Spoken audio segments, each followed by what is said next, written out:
Number 1. Richard Allen. For years, Delphi felt like a place frozen in one terrible question. Who was the man on that bridge? A grainy figure, hands in his pockets, walking toward two girls who never came home. That image and the quiet voice captured on Liberty German's phone saying, "Down the hill," turned this case into one of the most haunting mysteries in America. And what made it even harder to process was this. When the answer finally came, it was not some drifter passing through town. Prosecutors said it was a local man who had been living in plain sight the entire time. Richard Allen did not look like the kind of name people expected to hear after all those years. He was a Delphi resident, a husband and father, and he worked at the local CVS in a town of roughly 3,000 people. On the surface, he blended into the background of everyday life. That is part of what gave the case such an eerie edge. Imagine walking into a store, making small talk with someone behind the counter, never realizing investigators would later say that same man was tied to the most notorious case your town had ever seen. By the time Allen went to trial in 2024, that ordinary public image had completely collapsed. The crime itself began on February 13th, 2017. Abby Williams, 13, and Libby German, 14, were out on the Delphi trails near the Monon High Bridge, a place that should have felt familiar, even peaceful. Libby posted a photo of Abby walking the bridge, and for a brief moment it looked like nothing more than two friends spending an afternoon together. Then they failed to meet family as planned. Searchers looked through the area that night, still hoping this was a misunderstanding, that the girls had gotten lost or were somewhere safe. But the next day their bodies were found near the trail. In an instant, a missing person search became a case that would hang over Delphi for years. What kept the case alive in the public mind was the sense that the killer had almost been seen, almost been heard, almost been caught. Libby's phone had preserved the image of the man later nicknamed Bridge Guy, and that evidence became the face of the investigation. But the twist that stunned people came much later. According to trial testimony, Allen had actually contacted authorities just 3 days after the killings and said he had been on the trails that afternoon. The problem was that the tip did not push the case forward. Years later, a volunteer clerk named Kathy Shank found a file indicating a person listed as Richard Allen Whiteman had reported being there between 1:30 and 3:30 p.m. on the day of the crime. She believed the name had been misfiled because Allen lived on Whiteman Drive. In other words, the case did not suddenly crack because of some dramatic new witness. It reopened because an old lead had slipped through the cracks. Once investigators focused on Allen again, in 2022, the case accelerated. Prosecutors said a .40 caliber unspent round found near the girls' bodies had been cycled through Allen's Sig Sauer handgun. They also argued that Allen's own words became some of the most damaging evidence against him. At trial, jurors heard that he confessed multiple times, in person, over the phone and in writing, including statements to his wife, his mother, correctional staff, and a prison psychologist. Prosecutors told the jury that some of those admissions included details only the killer would know. And that is where the case shifted from mystery to confrontation. Imagine being a juror and hearing not just a theory, but the state saying the defendant identified himself over and over again. But the trial was not simple, and the defense pushed hard against nearly every major point. Allen's attorneys argued there was no fingerprint, DNA, or direct forensic evidence placing him at the scene.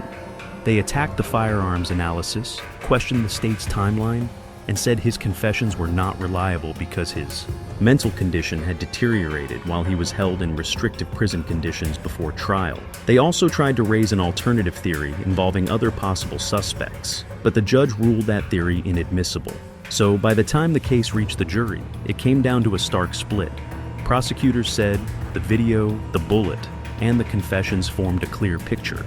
The defense said the state had built too much on disputed evidence and a man in crisis. After roughly 19 hours of deliberations over 3 days, the jury sided with the prosecution. On November 11, 2024, Allen was found guilty on all counts. Then came sentencing. On December 20th, 2024, Judge Francis Gull gave Allen the maximum 130 years in prison, structured as 65 years for each killing. The conviction covered 2 counts of murder and 2 counts of murder while committing or attempting kidnapping. But even with the sentence handed down, the case did not completely end. Allen's attorneys filed an appeal in March 2025, challenging both the conviction and the sentence. And as of late March 2026, the Indiana Attorney General's office was still formally arguing that the conviction should be upheld. So his current status is clear in one sense and unresolved in another. Richard Allen is serving a 130-year sentence, but the legal fight over how that verdict was reached is still moving through the appeals process. What makes the Richard Allen case linger is not only the crime itself, but the unbearable nearness of the answer. A small town spent years staring at a blurry image, wondering who that man was, while investigators later said the suspect had already placed himself near the scene. That is what gives this story its weight. Not just the loss of Abby and Libby, and not just the years it took to secure a conviction, but the idea that the truth was sitting there the whole time, partially visible, waiting for someone to finally look at the right file, the right way. And maybe that is the most unsettling part of all. Sometimes the biggest mystery is not how someone disappears into the shadows, but how long they can remain there while everyone keeps searching somewhere else. Number 2. Darren Dion Van. Sometimes a case does not begin with a body in the woods or a name on the evening news. Sometimes it begins with a single room, a city on edge, and one terrible realization. This is bigger than anyone thought. In October 2014, police in Hammond, Indiana, were investigating the death of a 19-year-old woman inside a Motel 6. At first, it looked like one horrifying case. Then the man they arrested started talking, and within hours, investigators were no longer dealing with one death. They were being led from one abandoned house to another, across Gary, Indiana, uncovering a pattern that made the entire region stop and ask how this had gone unseen for so long. Before his name became tied to one of Indiana's most disturbing serial killer cases, Darren Dion Van looked, at least from a distance, like someone who had drifted through life in fragments. He was a Gary resident, a former Marine, and by 2014, he was already known to law enforcement because of a prior case in Texas that had led to prison time and a requirement that he register as an offender. He returned to Indiana in 2013, and like so many people who later become the focus of a major investigation, he did not move through the world with a sign over his head. Imagine seeing a man like that in passing and never thinking twice. That ordinary surface is what makes cases like this so unsettling. The danger was not loud. It was quiet, local, and already close. The case broke open on October 17, 2014, when Hardy was found dead in a motel room in Hammond. Investigators traced her phone and quickly zeroed in on Van. According to police, once he was in custody, he admitted involvement in Hardy's death and then told them there were others. That is the moment the story changes. Imagine being an investigator and realizing the suspect in front of you might not just solve one case, but unlock years of hidden ones. Van then directed police to more victims in Gary, many of them found in abandoned homes scattered across a city already struggling with blight and thousands of vacant buildings. One of the identified victims was Enith Jones, who had been reported missing days earlier. Others included Tayara Beatty and Christine Williams. What had looked like isolated disappearances suddenly became part of a single, chilling trail. And that trail mattered for another reason. Prosecutors later said Van preyed on women who were vulnerable and less likely to be immediately missed by the wider public. That detail gave the case its deeper tragedy. It was not only about what he did, it was about how long someone could operate when the victims lived on the edges of public attention. Gary's abandoned houses became part of the story too, because they gave investigators a grim map of what had been hidden. In plain sight, neighbors talked about how many empty buildings there were, how easy it was to overlook what was happening behind broken windows and boarded doors. That is what makes this case linger. Imagine living in a neighborhood where every empty house suddenly feels less like a structure and more like a question. How many warnings had been there all along? The investigation kept widening. In 2014, authorities in Indiana and Texas reviewed unsolved cases after Van hinted there could be more victims over a much longer period. Years later, recordings obtained through public records requests showed him making even broader claims, telling detectives he had killed more people in Illinois and in other states, including California, Texas, Wisconsin, Minnesota, and Michigan. Those claims did not translate into new convictions, but they expanded the shadow of the case. The FBI was also still pulling cell phone data during the prosecution in 2018, a reminder that investigators were working through a much larger evidentiary picture than the public first saw. So even after 7 deaths were tied to him in court, the haunting possibility remained that the full story might stretch beyond what had already been proven. Legally, the case took years to reach its end. Van first appeared in court in 2014 and initially pleaded not guilty to early charges tied to Hardy and Jones. Prosecutors later expanded the case and sought the death penalty. The defense challenged that path, and the court battle stretched on through delays, motions, and pre-trial disputes. Then, in May 2018, everything changed again. Van entered a guilty plea to 7 counts of murder. That plea meant there would be no long capital trial, no dramatic jury showdown. Instead, the case moved straight into resolution. For prosecutors, it meant certainty. For the families, it meant the man responsible would never walk free. And for the public, it was a strange ending to a case that had once seemed headed toward years of courtroom combat. On May 25, 2018, Darren Van was sentenced to 7 concurrent life sentences, without the possibility of parole. Prosecutors had agreed to drop the death penalty as part of the plea deal, and officials said some families preferred finality over decades of appeals. That choice says a lot about the weight of cases like this. People often imagine the harshest possible sentence as the clearest form of justice. But sometimes the families want something else. They want the case to end. They want certainty. They want to know the person who caused so much damage will remain behind bars for the rest of his life. As of 2026, that remains his status, convicted of killing 7 women and serving life without parole in Indiana. What makes Darren Van's case so disturbing is not only the number of lives lost, it is the way the truth surfaced all at once, as if a locked door had opened and an entire hidden history spilled out behind it. 1 motel room led to 6 more bodies. 1 arrest forced police to reconsider whether other names, other missing women, other cold files had been connected all along. And that is the part that stays with you.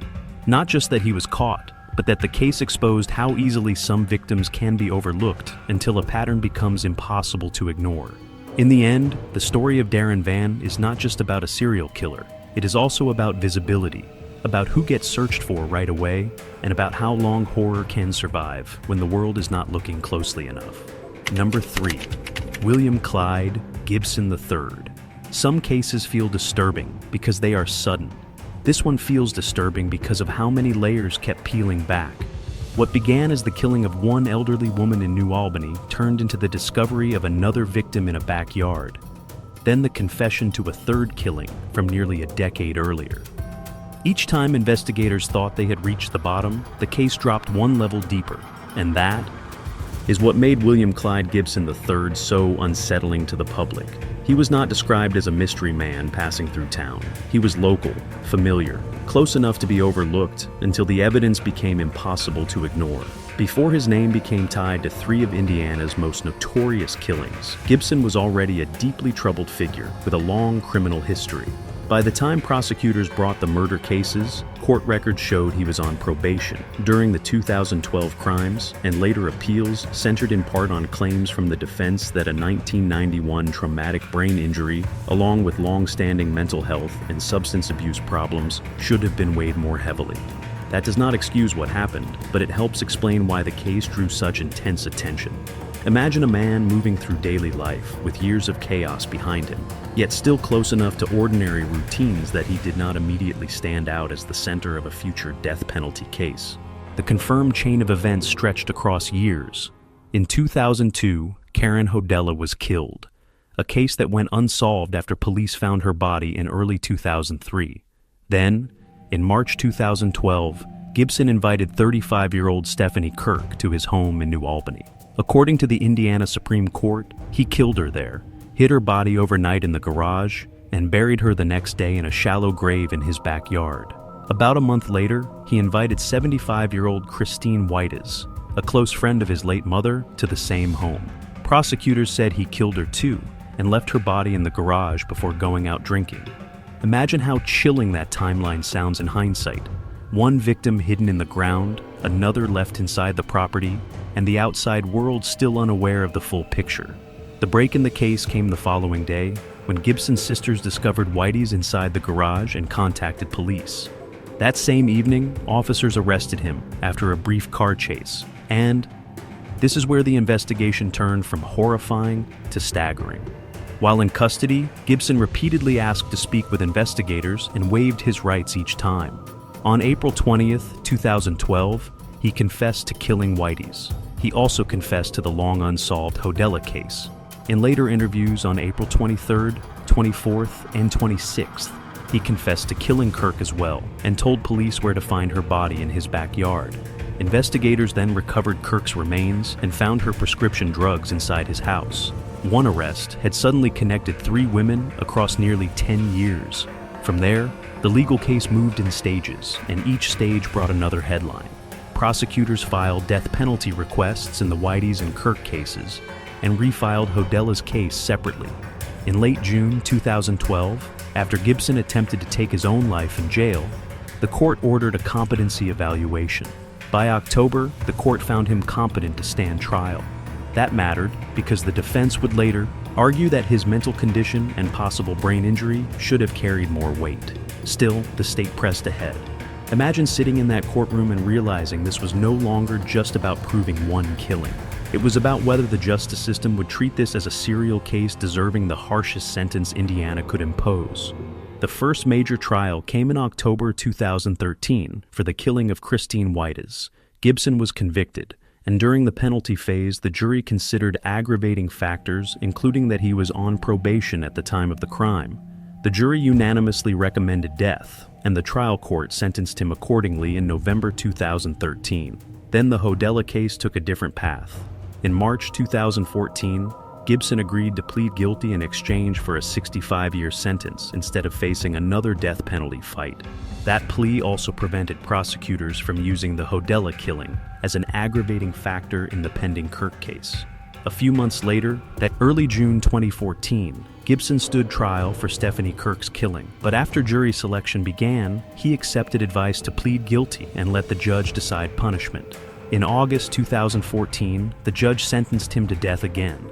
Even after those sentences, the case kept moving through appeals. The Indiana Supreme Court later upheld the convictions and death sentences, rejecting his claims that trial counsel had been ineffective and that a conflict of interest had tainted the proceedings. In 2020, the U.S. Supreme Court declined to take up his appeals, and as of 2026, Gibson remains on Indiana's death row. The Indiana Public Defender Council lists his case as still in federal habeas proceedings, and a March 31st, 2026 Seventh Circuit opinion said his federal petition was filed late, while related litigation over equitable tolling continued in district court. So his current status is this: 2 death sentences for the Whitey's and Kirk killings, a separate 65-year sentence for Hodella, and an ongoing federal fight over whether he can keep challenging those judgments.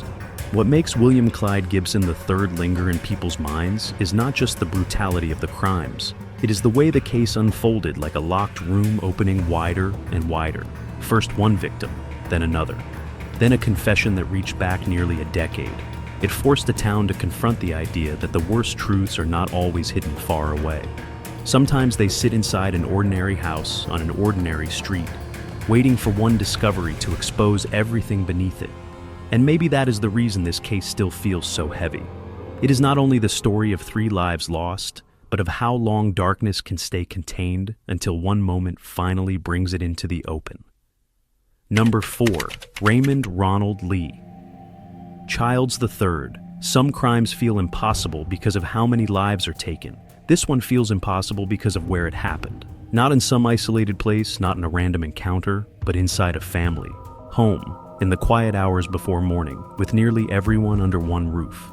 In January 2021, Indianapolis police were called to a house on Adams Street and walked into a scene that seemed almost too devastating to understand at once. 5 people were gone, a pregnant young woman was fighting for her life, and one wounded teenager had made it out and was already telling officers who had done it. Imagine hearing that name and realizing it belonged not to a stranger, but to someone from inside the house itself. Before that night, Raymond Ronald Lee Childs III was a 17-year-old living in Indianapolis with a large blended family. According to the Indiana Court of Appeals, the home held his father, Raymond Childs Jr., his stepmother, Kezzy Childs, his older brother Elijah, Elijah's pregnant girlfriend, Kiara Hawkins, his younger brother, identified in court records as XC, and his 13-year-old sister, RC.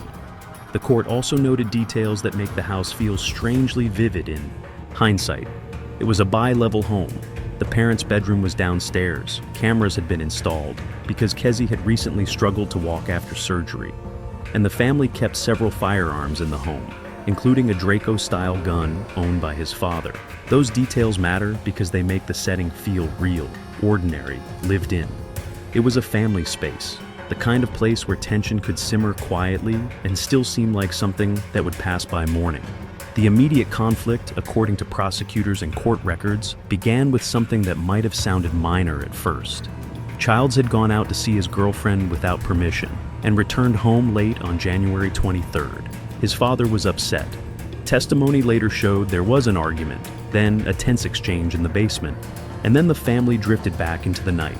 That is what makes the timeline so chilling. Imagine a house settling down after a confrontation, everyone assuming the worst part is over. Upstairs, a brother is in his room with his girlfriend. A younger sister is in hers. Downstairs, the parents are in bed. One sibling is still awake. Nothing about that scene suggests what is about to happen. But according to prosecutors, that was the point when everything was already moving toward catastrophe. A little after midnight, the surviving brother, XC, heard gunshots. Court records say he was downstairs getting water when he heard shots above him. Then his sister shouted that Elijah had been hit. He ran toward the laundry room and saw Childs coming down the basement stairs, wearing the same dark clothes he had been wearing earlier. XC later testified that while hiding, he heard a struggle, heard his father say, "Raymond, I love you," and then heard several more shots. He escaped through the basement entrance, but the attack was not over. According to the court, Childs followed him outside with the Draco. XC begged not to be killed, even offering money before he was. Hit twice and left wounded in the street. He managed to limp to a nearby house, where residents called 911. Within minutes, he was identifying Raymond Ronald Lee Childs III as the person responsible. It is hard to imagine a more immediate and devastating witness account than that. When officers entered the house, the scale of the crime became clear. RC was found in her bedroom. Elijah and Kiara Hawkins were found in Elijah's room, and Kiara, who was 9 months pregnant, later died along with her unborn son. Downstairs, police found Raymond Childs Jr. and Kezzy Childs. Investigators also found no sign of forced entry. A removed living room security camera, spent casings tied to the family's firearms, and evidence that the father's white Chrysler was missing. According to the court record, after the shootings, Childs drove that car to his girlfriend's house, later met relatives, and the Draco was eventually turned over to police by a cousin after Childs had tried to move on from the scene. So, the investigation did not unfold around a mystery suspect for very long. The surviving brother's identification, the physical evidence, the missing vehicle, and the recovery of the weapon pushed the case forward almost immediately. The legal process, though, took years. Childs was charged as an adult in January 2021 with 6 counts of murder, 1 for each of the 6 deaths, along with attempted murder for the attack on XC and a handgun charge. His first trial did not end in a verdict. A judge declared a mistrial in July 2024 after a witness confronted him in front of the jury. That meant the case had to be tried again, forcing everyone connected to it back into court. In October 2024, after a 5-day retrial, a jury found him guilty on all 6 murder counts, the attempted murder count, and the handgun count. Prosecutors said he had moved methodically from room to room. The defense later emphasized his youth and the violent home environment he grew up in, and at sentencing, a psychologist testified that Childs suffered from PTSD related to past violence from his father. But the jury had already decided the core question, and by then, the state's version of that night had prevailed. In March 2025, a Marion County judge sentenced Childs to an aggregate 360 years in prison, consecutive 55-year terms for each murder count, and 30 years for attempted murder. The court's later opinion said the trial judge gave significant weight to his youth and considered the trauma evidence, but also pointed to the relationships between Childs and the victims, the deaths of minors, the pregnancy of Kiara Hawkins, and the premeditated nature of the crimes. Childs appealed, arguing evidentiary errors and that the sentence was inappropriate. On December 31st, 2025, the Indiana Court of Appeals affirmed both the convictions and the 360-year sentence. So his current status is clear. He remains convicted of 6 murders and attempted murder and is serving what is for all practical purposes, a life sentence measured in centuries. What makes the Raymond Childs case linger is not only the number of victims, it is the collapse of something people are supposed to trust. A home is supposed to be the place where the night ends, where arguments cool off, where people go to sleep believing morning will come like it always does. In this case, morning did come, but almost an entire family was gone before it arrived. And maybe that is why the story still feels so heavy. It is not just about rage or weapons or one terrible decision after another. It is about how fast a private conflict can turn into a permanent absence, and how one survivor, running wounded into the dark, became the first voice that told the world what had happened inside that house. Number 5. Brandon Scott Hull.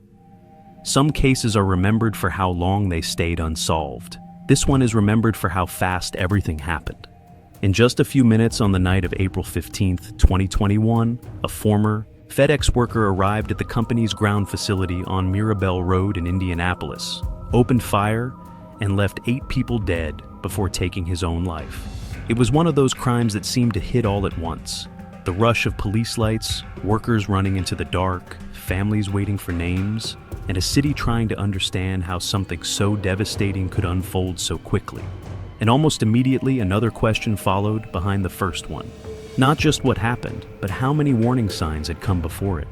Before that night, Brandon Scott Hull was 19 years old and, on the surface, looked like another troubled young man drifting through early adulthood.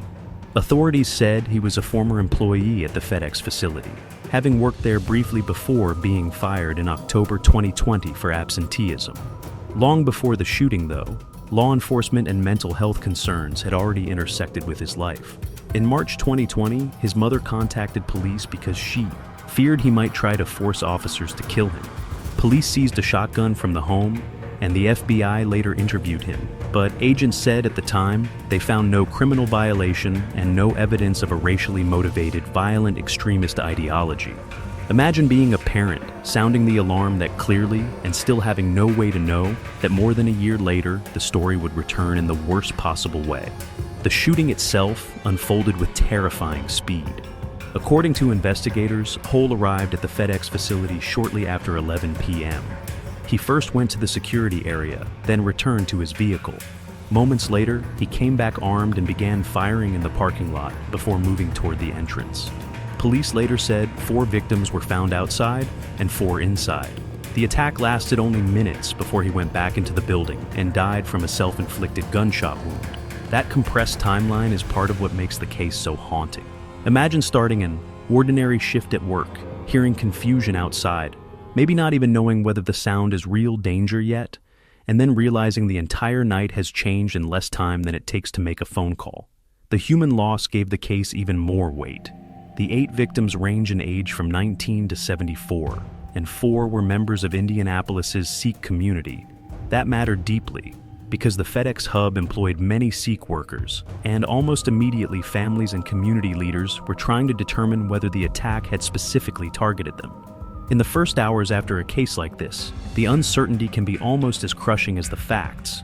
People are not only grieving, they are trying to understand whether they were singled out, whether something about who they are made them vulnerable, whether the place they trusted for work had suddenly become the place their family story broke apart. As investigators worked backward, the case became less a mystery about who did it and more an investigation into what had been missed. Police and federal agents confirmed that Hull had legally purchased the 2 rifles used in the shooting in July and September 2020, months after that earlier mental health incident.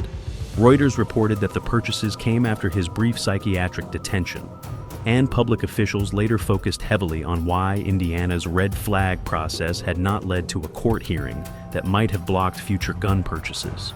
That is the part that lingers. Imagine hearing that the weapon first seized from a person in crisis was not the end of the story. and that the system had opened a window instead of closing one. Suddenly, the case is no longer only about one attacker. It becomes about procedure, loopholes, and the awful gap between warning and prevention. There were other disturbing threads too. Police said an officer saw what appeared to be white supremacist websites on Hull's computer during the 2020 incident, which raised immediate fears after 4 Sikh victims were identified. But when investigators completed the larger review, they said the evidence did not show he was driven by racial hatred or by a broader ideological mission. In July 2021, the FBI said the shooting was an act of what it called suicidal murder, concluding that Hull wanted to end his life in a way he believed would demonstrate masculinity and allow him to experience killing. Officials also said he had considered other targets and appeared to choose FedEx, largely because he was familiar with the site, not because he was seeking revenge on the company. That conclusion did not make the case easier to absorb. In some ways, it made it more unsettling. There was no clean motive that let the public file the event away. Because Hull died at the scene, there was no criminal trial, no jury, and no courtroom moment where the facts were tested in the usual way. The criminal case, in that sense, ended the night it began. But the legal aftermath did not disappear. In 2022, a federal judge dismissed FedEx from a wrongful death lawsuit, ruling that claims against the employer belonged under Indiana's worker compensation framework, rather than in that federal case. Then, in 2023, survivors and family members filed a separate lawsuit against the distributor of the 60-round magazine used in the shooting, arguing that the product had been marketed in a reckless way to vulnerable young men. That part of the story matters because when there is no defendant left to prosecute, families often turn toward the systems around the case: the employer, the security layers, the product chain, the institutions that might have interrupted the path before it reached the parking lot. So, the current status is unusual, but clear. Brandon Scott Hull died at the scene on April 15, 2021, which meant no criminal sentencing ever followed.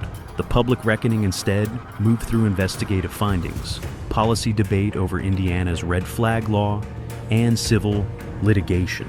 As of the latest public case listing I found, the lawsuit against the magazine distributor and related defendants is still marked active. That leaves the case suspended in a different kind of aftermath, not unresolved in the usual sense, but still echoing through courts and public debate years later. What makes the Brandon Scott Hull case linger is not only the number of lives lost or the speed of the attack. It is the unbearable feeling that the story had started long before that night, in smaller warnings that did not yet look like the ending they would become. A mother's fear, a seized shotgun, an interview, legal gun purchases months later. Then, finally, a workplace turned into a scene of chaos in a matter of minutes. And maybe that is why this case still feels so heavy. It is not just a story about a young man who carried out a mass shooting. It is a story about how danger can move through ordinary systems, quietly and legally, until one night the cost of every missed interruption becomes impossible to count. Number 6. Jason Tibbs. For 20 years, Raina Rison's case haunted LaPorte like a question that refused to fade. She was 16, bright, driven, and by all accounts, the kind of teenager who seemed to be moving toward a bigger life. Then one Friday evening in March 1993, she walked out of her after-school job at the Pine Lake Veterinary Hospital and never made it home. Her disappearance drew intense attention, even landing on America's Most Wanted. And when her body was found in a pond about a month later, the case settled into that awful place between grief and uncertainty. The kind of case everyone remembers, but no one can solve. Jason Tibbs was not some unknown stranger pulled from nowhere years later. He had known Raina since they were younger, and court records say they had dated briefly in middle school or junior high. By 1993, that relationship was long over, but according to the Indiana Court of Appeals, Tibbs still had strong romantic feelings for her. And that is where the case takes on a different kind of tension. Imagine being a teenager trying to move forward with your life while someone from your past still sees the story differently. Raina had a boyfriend, Matt Elser, and he was waiting for her that evening, but prosecutors said Tibbs had other plans. According to the evidence the jury ultimately accepted, Tibbs contacted his friend Eric Freeman that afternoon and asked for a ride to the clinic because he wanted to work things out with Raina. Freeman drove him there in his girlfriend's Buick, court records say Tibbs went inside, spoke with Raina, and after a short time, the two came back out and argued about their relationship. Later that evening, Raina's car was seen abandoned on a rural road with the hood up. And when police recovered it, they found a ring later identified as belonging to Tibbs. Even then, though, that was not enough to close the case. It was only one more, unsettling detail in a story that was about to go dark for years. What broke the case open did not happen in 1993. It happened 15 years later, when an inmate named Ricky Hammonds contacted police in 2008 and said he had seen something on the night Raina disappeared. He told investigators that when he was 14, he had been in the loft of his family's barn and saw Freeman and Tibbs arrive, back the Buick into the pole barn, open the trunk, and reveal a young woman inside who was not moving. Imagine sitting with that information for years, then finally deciding to speak. That single account changed everything. Investigators found Freeman, granted him immunity for his cooperation. And in 2013, the state charged Tibbs with murder. After 2 decades, the cold case was suddenly moving again. The investigation, though, was never simple. Raina's autopsy concluded she died from strangulation, but the legal fight would revolve around more than just the cause of death. The defense tried to point jurors toward another possible suspect, Ray McCarty, a family member who had once been charged in the case and had given differing accounts of his whereabouts. Court records showed the defense also wanted jurors to hear more impeachment evidence about key witnesses and later argued that prosecutors had withheld material tied to Ricky Hammonds. So, by the time the case reached trial in 2014, the conflict was sharp. Prosecutors said they had finally assembled the missing chain. The defense said the state's case still left major holes and kept too much from the jury.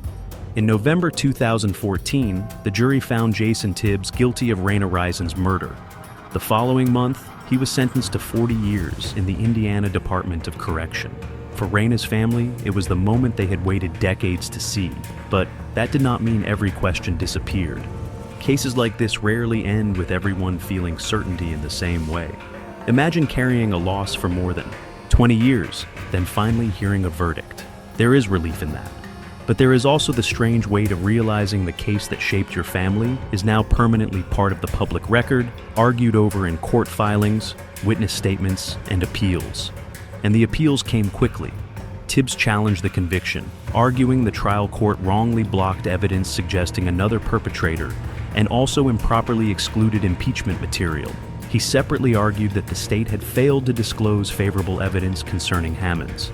In 2016, the Indiana Court of Appeals affirmed the conviction and the denial of his request for relief. And later, that year, the Indiana Supreme Court declined to reopen the case. Tibbs then moved into post-conviction and federal court, claiming ineffective assistance of counsel, including the failure to introduce certain fiber evidence, and to better use an earlier police interview transcript. In June 2023, a federal judge denied his habeas petition, though a certificate of appealability was issued, and in April 2024, the Seventh Circuit affirmed that denial. So his current status is clear, even if debate around the case has never fully gone quiet. As of 2026, Jason Tibbs remains convicted of Raina Reisen's murder and is serving the 40-year sentence imposed in 2014, with his state appeal and federal habeas challenge already rejected. That is the formal ending in court. But what makes this case linger is the long gap between the crime and the conviction. One teenager disappears, a car is found on a back road, a ring becomes a clue. Then the case seems to freeze until one witness, years later, says he saw something no one knew he had been carrying. And maybe that is why the Jason Tibbs case stays with people. It is not just a story about guilt and punishment. It is a story about time, about how a case can sleep for years and then suddenly wake up, demanding that everyone go back and decide what they believe happened on one evening in March. Number 7. Ronald Davis. Some crimes stay with a city because they seem to violate every boundary at once. Not just theft, not just violence, but the feeling that even a home, even a child's room, can suddenly stop being safe. That is what made the Hovey Street murders so hard to process in Indianapolis. On January 14, 2008, 4 men set out believing they would find marijuana and cash inside a house on North Hovey Street. What they found instead were 2 young mothers and 2 very small children. And by the time the night was over, all 4 victims were gone, leaving behind a case that would be remembered as one of the most horrifying home invasion killings in Indiana history. Before Ronald Davis became the central figure in that case, he was not acting alone. Court records show the plan started with talk of an easy lick, a robbery based on the belief that drugs and money were inside the home. Zarum and Coleman helped organize the group.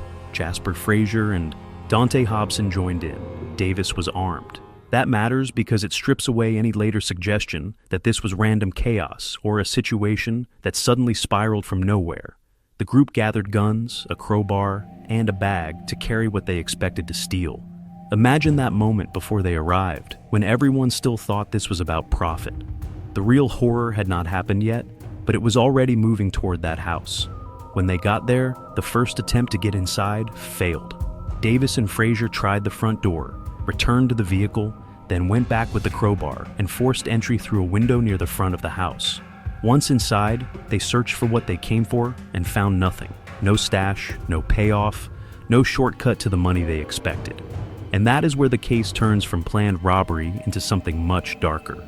In a back bedroom, prosecutors said, the intruders found Gina Hunt and Andrea Yarrell hiding with their children, 23-month-old Jordan Hunt and 5-month-old Charlie Day Yarrell, pressed between a bed and a wall. Imagine being in that room, hearing strangers inside your house, trying to make yourself and your children invisible, and realizing too late that invisibility is not going to save you. According to the Indiana Court of Appeals, the women tried to tell the intruders the drugs were no longer there. It did not matter. All 4 victims were shot.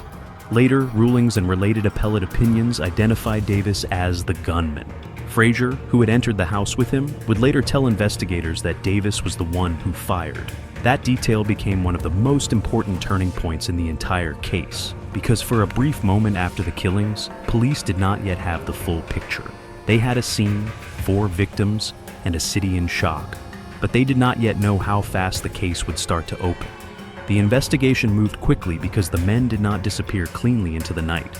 As police were responding, Davis and Frazier dropped weapons and other evidence near the house.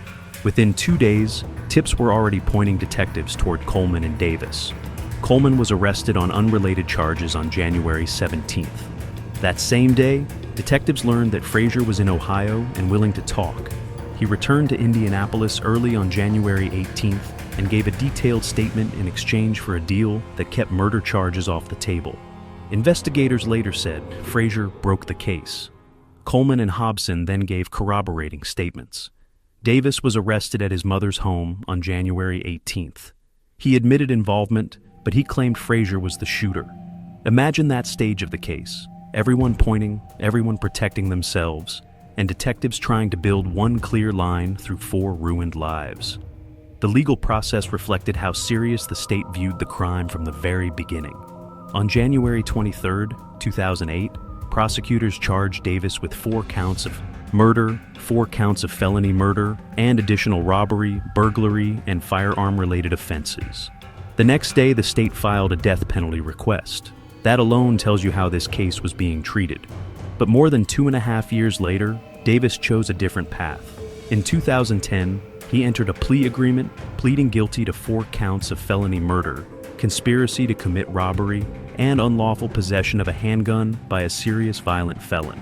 In exchange, he avoided a death penalty trial, and the state dropped the remaining counts. It was not an admission to every version of the story, but it was a major collapse of his defense position. Even after the guilty plea, the biggest question was still how much time he would get. Sentencing was left largely to the trial court, and the range was enormous. Prosecutors argued the nature of the crime justified a punishment near the top. The defense pointed to Davis's mental health issues and brain damage as reasons for mitigation. But the court focused on the scale and cruelty of what had happened inside that home. In November 2010, the judge imposed an aggregate sentence of 245 years. Consecutive terms for the felony murder counts, including 65 years for the killing of Jordan Hunt, plus concurrent time on the remaining counts. In practical terms, it was a sentence designed to ensure Davis would never return to society. Davis appealed, arguing that the sentence violated his plea agreement, that the trial court had abused its discretion, and that 245 years was inappropriate. In July 2012, the Indiana Court of Appeals rejected those arguments and affirmed the sentence. The court said the plea agreement had been followed. The trial judge had properly considered both aggravating and mitigating factors, and the nature of the offense was, in its words, among the most heinous in Indiana's history. Public reporting years later continued to identify Davis as serving that 245-year sentence. And I did not find any later ruling overturning it. So the legal picture that remains is stark. He pleaded guilty, his sentence was upheld, and the punishment stood. What makes Ronald Davis's story linger is not only what happened on Hovey Street, but how quickly greed turned into something permanent. A group set out expecting money and drugs. Instead, the night became a case that Indianapolis still remembers by address alone. And maybe that is the most haunting part. Not just that 4 innocent people were taken in one home, but that the whole thing began with a plan so cold and casual it had its own slang, as if lives were just another obstacle between the intruders and what they wanted. By the end, nothing was found inside that house except the cost of that decision. And that cost was so heavy that even a 245-year sentence still feels like the law trying to measure something that can never really be measured. Number 8. Joseph Edward Corcoran. Some cases return to the spotlight because a new suspect is found. This one returned because the state was preparing to carry out a sentence that had been hanging over Indiana for decades. In December 2024, Joseph Edward Corcoran became the first person executed by the state of Indiana in 15 years, and suddenly an old Fort Wayne case was back in national headlines. 4 men had been killed in a house in 1997. The jury had spoken in 1999. The appeals had gone on for years. But what made the story feel especially heavy was that it was no longer only about what happened inside that home. It was also about whether the state should carry out the death penalty against a man whose lawyers said was seriously mentally ill. Before the 1997 killings, Corcoran already carried a dark and unsettling history. AP reported that while jailed on the later case, he was said to have bragged about fatally shooting his parents in 1992 in Steuben County, though he had been charged in that case and acquitted. By the time he was living in Fort Wayne, he was staying in a house with his brother James Corcoran and his sister, whose upcoming marriage to Robert Scott Turner meant Joseph would have to move out. Indiana's Supreme Court later described him as being under stress over that change. Imagine that atmosphere, a tense house, an uncertain future, resentment building quietly in the background. On the surface, it may have looked like another family under strain. In hindsight, prosecutors said it was the setting for a catastrophe already taking shape. The killings happened on July 26, 1997. According to the Indiana Supreme Court, Corcoran was upstairs when he heard men downstairs talking and believed they were talking about him. Those men were his brother James, his sister's fiancé Robert Scott Turner, and 2 friends, Timothy Bricker and Douglas Stillwell. Court records say Corcoran loaded a semi-automatic rifle and went downstairs to confront them. One detail from the case has always stood out because it shows how deliberate the moment became. The court noted that he first moved his 7-year-old niece upstairs, away from what he knew was about to happen. Then he went back down. 3 of the men were killed at close range in the living room. The 4th, Stillwell, tried to get away but was chased into the kitchen and killed there. Imagine how fast that house must have changed, from an ordinary afternoon with voices, television, and pizza, into something no one inside could reverse. And then came one of the strangest turns in the whole story. Corcoran did not vanish. He did not try to disappear into another state or create some elaborate cover story. The Indiana Supreme Court noted that he was the only adult left alive in the house, and the broader record showed police had little difficulty identifying who had done it. In the years that followed, the case was never really about solving the crime. It was about deciding the punishment and then arguing again and again whether that punishment could still legally be carried out. That distinction matters. Some true crime stories live in uncertainty.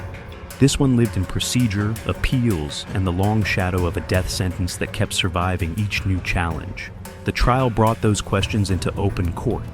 In 1999, a unanimous jury found Corcoran guilty of 4 counts of murder for killing James Corcoran, Robert Scott Turner, Timothy Bricker, and Douglas Stillwell. The state sought the death penalty, the jury recommended it, and Judge Francis Gull imposed it. Years later, in a 2002 opinion, the Indiana Supreme Court affirmed that sentence. The court acknowledged the defense argument that Corcoran's mental health should weigh heavily against execution, noting that multiple doctors had examined him and that there were differing opinions about his condition. But the court concluded that the aggravating circumstance of multiple killings outweighed the mitigation offered by the defense. So, legally, the state's position held 4 killings in one house, 1 defendant, 1 jury recommendation, and a sentence of death that remained in place. What kept the legal battle alive for so long was mental illness. In 2024, as Indiana moved to resume state executions, Corcoran's lawyers argued that executing him would be unconstitutional because he was seriously mentally ill and not competent to be executed. Their filings described long-running delusions and said his thinking was not rational. But the Indiana Supreme Court denied the requests to stay the execution and refused to authorize new successive post-conviction litigation on those issues. The court noted as well that Corcoran himself had submitted an affidavit saying he was guilty, that he accepted the findings of the appellate courts, and that he did not want what he called endless litigation. His lawyers kept fighting in federal court anyway. A U.S. District Court declined to intervene. The 7th Circuit did the same. Then the U.S. Supreme Court denied a final stay request. At that point, the legal runway was gone. In the early hours of December 18, 2024, the sentence was carried out at Indiana State Prison in Michigan City. AP reported that Corcoran, 49, was pronounced dead at 12:44 a.m. Central Standard Time. His execution marked Indiana's first state execution since 2009. Governor Eric Holcomb defended the process, saying the case had been reviewed repeatedly through the courts, while opponents of the death penalty and Corcoran's attorneys argued that the execution should never have happened because of his mental condition. So his current status is final, in the most literal sense possible. Joseph Edward Corcoran was executed by the state of Indiana after 27 years of litigation over the 1997 killings. What makes the Joseph Corcoran case linger is that it never sat in just one category. It was a multiple homicide case, yes. It was also a death penalty case, a mental illness case, and eventually a case about what a state chooses to do after decades of review. Imagine the weight of that timeline. A family shattered in 1997, a jury decision in 1999, appeals stretching into another generation, and then a final act in 2024 that forced Indiana to confront the death penalty all over again. That is why the story stays with people. Not only because 4 men lost their lives in one house, but because the case kept asking the same uncomfortable question for years. When the law reaches its final answer, does that end the moral one, or does it simply make it impossible to ignore? Number 9, Malik Shaw. Some cases hit the news fast and then disappeared just as quickly. This one did not. It started as a triple killing in a Lawrence apartment complex parking lot, the kind of crime that shocks a city in a single evening. But what made it linger was how many pieces had to be pulled together afterward. 3 people were found with gunshot wounds. A maintenance worker said he heard the shots and saw a man being chased. A phone was left behind. And from there, what looked like chaos began turning into a case built step by step, image by image, movement by movement. But even after the verdicts came in, one part of the story still refused to fully close. Malik Shaw was 24 when he was charged in April 2024. Public reporting at the time did not paint some long, fully documented backstory around him the way older true crime cases sometimes do.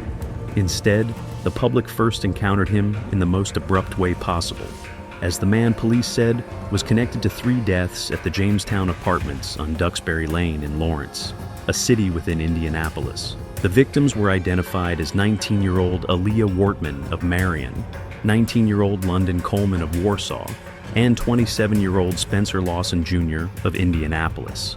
And that detail matters, because from the beginning, this was not treated like one death that later expanded. Police arrived and found 3 people down at once. Imagine what that scene must have felt like in real time. No gradual realization, no slow discovery, just instant devastation, and the knowledge that whatever happened here happened fast. The shootings happened on April 12, 2024. Officers responded to reports of gunfire at the apartment complex and found all 3 victims in the parking lot with fatal wounds. According to the probable cause details summarized by the Associated Press, a maintenance employee heard the gunfire and then saw someone chasing a man and shooting at him. He armed himself, ran around the building, and said he saw two people wearing masks. He fired at one of them and believed he may have hit that person. That single witness account changed the feel of the case immediately. This was not a mystery centered on whether violence had happened. The real question was, who had carried it out, who had been there, and whether the people responsible had made a mistake in the rush to get away. Investigators soon found what became one of the biggest early breaks: a cell phone tied to Malik Shah near the shooting scene. That was the kind of evidence that can shift a case from rumor to direction in a matter of hours. Police arrested Shah on April 15th, just days after the killings, and prosecutors formally charged him with 3 counts of murder on April 17th. He was held without bond, but the case did not rest on the phone alone. Later coverage of the trial said detectives used eyewitness accounts and surveillance footage to reconstruct his movements after the shooting. They also found another key piece of evidence in his vehicle: a phone containing a photo of Shaw wearing a Nike sweatshirt identical to one found near the crime scene. Imagine being an investigator piecing that together: a dropped phone, a matching sweatshirt, a witness chasing movement through a parking lot. Suddenly, the blur starts turning into a person. What gave the case its particular weight was that it involved young victims and the public sense that everything happened in one violent burst. There was no long mystery about whether the deaths were connected. They were found together. The crime scene itself told everyone that. But the courtroom question was more precise. Could prosecutors prove beyond a reasonable doubt that Malik Shah was responsible for each of the 3 deaths? That distinction may sound technical, but in a murder case, it is everything. Imagine sitting through trial knowing the broader event is beyond dispute, yet still watching each individual count rise or fall on the exact strength of the evidence attached to that one victim. That is how a case that begins as a triple killing can end in a verdict that feels both decisive and incomplete at the same time. The trial concluded at the end of July 2025. After deliberating, the jury found Shaw guilty of the murders of Aaliyah Wortman and London Coleman, but they were unable to reach a verdict on the 3rd murder charge involving Spencer Lawson Jr. That deadlock mattered because it changed the public understanding of the case overnight. Shaw had been charged in connection with 3 deaths, but legally he was convicted of 2. The 3rd count did not disappear, it remained pending for a future trial. And that is the detail that makes this story different from many others on a list like this. The crime scene suggested one terrible event. The courtroom delivered a split outcome. So even with guilty verdicts returned, the case still had an open edge to it. Then came sentencing. In August 2025, a judge sentenced Malik Shah to 116 years in prison for the 2 murder convictions.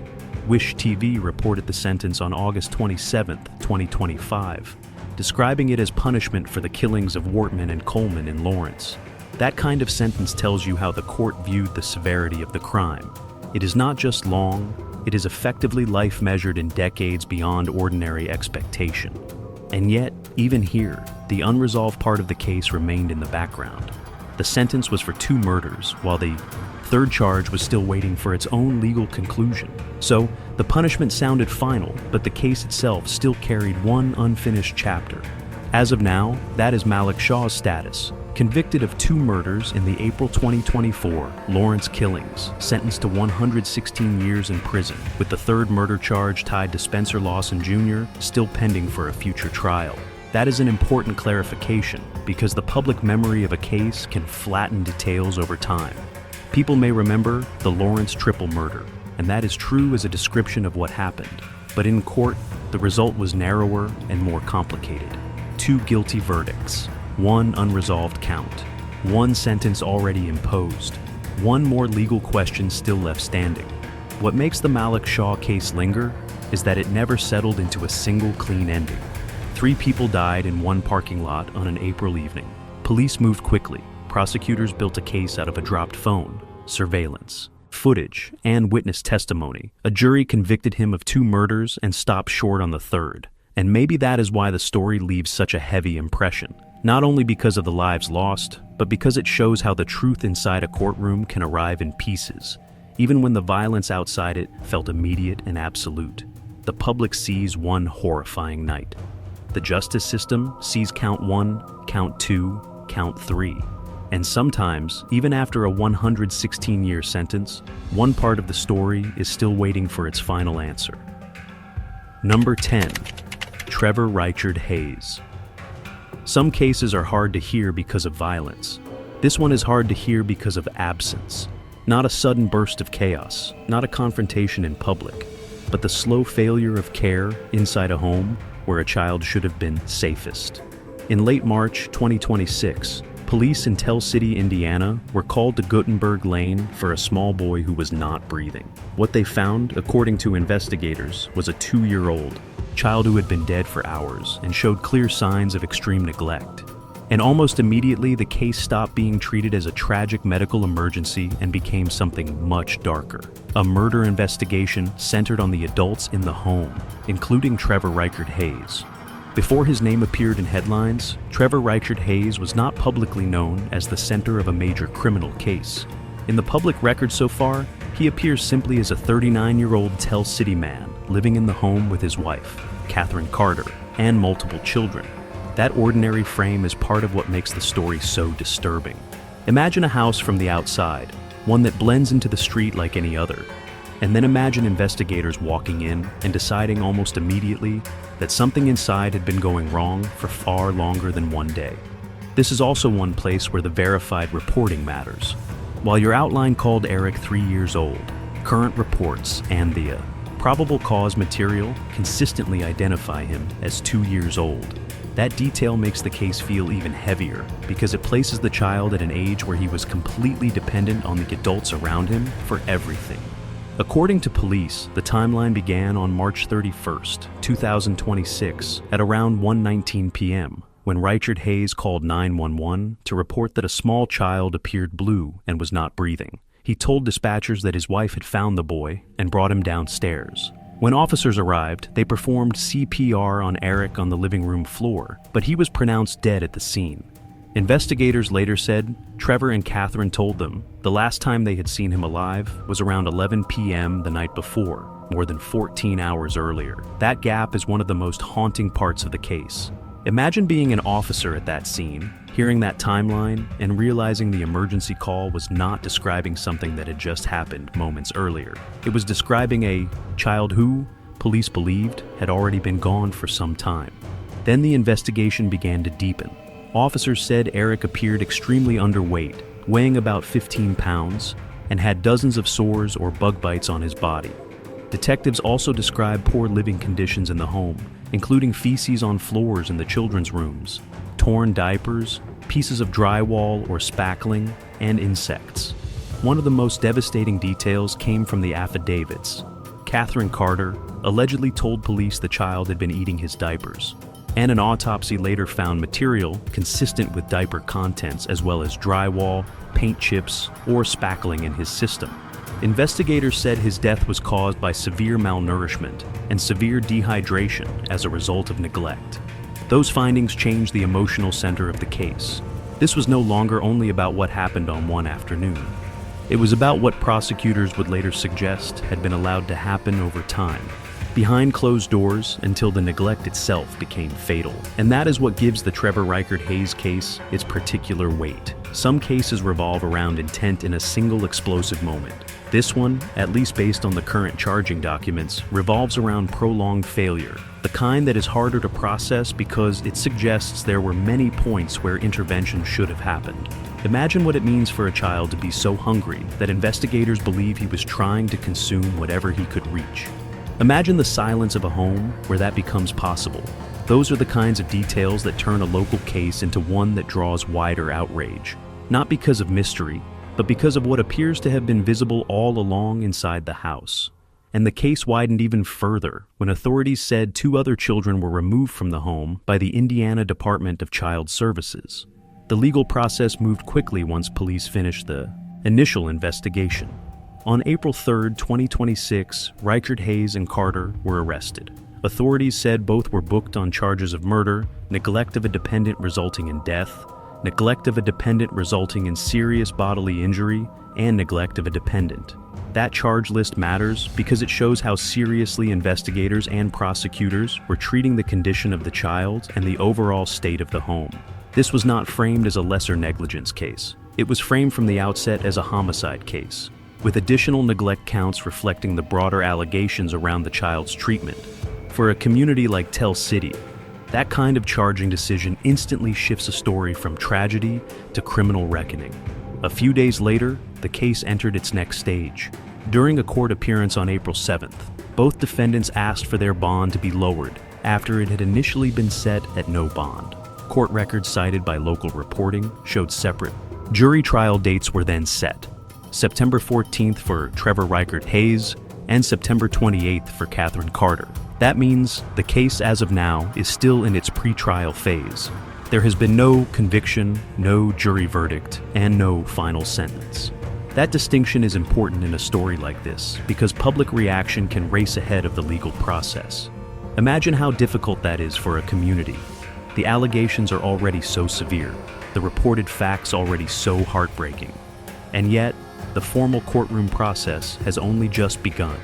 So, Trevor Reichert Hayes' current status is this: he is charged, jailed, and awaiting trial in Perry County in connection with the death of 2-year-old Eric Reichert. Prosecutors have not yet had to prove the case before a jury, and the defense has not yet had its full opportunity to challenge the evidence in open court.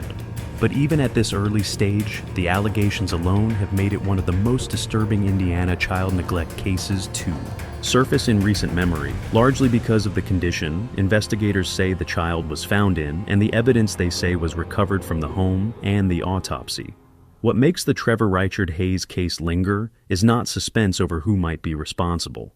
At least right now, the public story is not built around a hidden suspect or a years-long mystery.